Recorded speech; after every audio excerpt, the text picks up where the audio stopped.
Le Plus, France Info.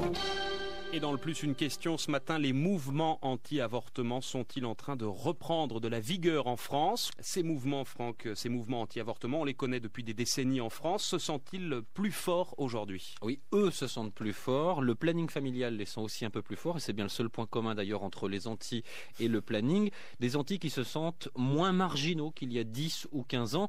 Pourquoi ? Parce qu'il y a en ce moment tout un contexte idéologique et politique porteur. Explication de Fatima Lalem, c'est la coordinatrice du planning familial pour l'Île-de-France. Il y a une remise en question de la pratique de l'IVG en Espagne, de la légalisation en Lituanie, en Italie.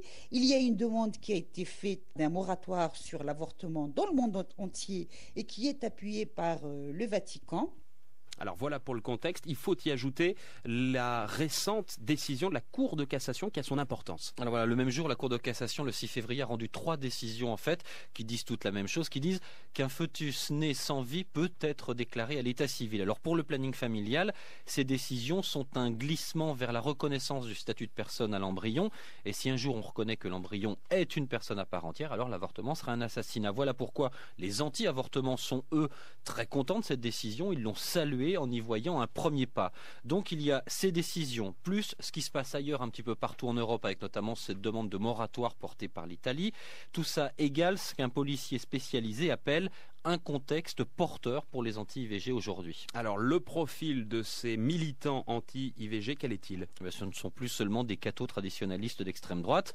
Là c'était la caricature un petit peu, il y en a encore quelques-uns, mais le planning familial a remarqué qu'il y avait de plus en plus de jeunes gens parmi ses opposants, un rajeunissement des militants qui est salué par le pionnier des actions anti-avortement en France, Xavier Dor.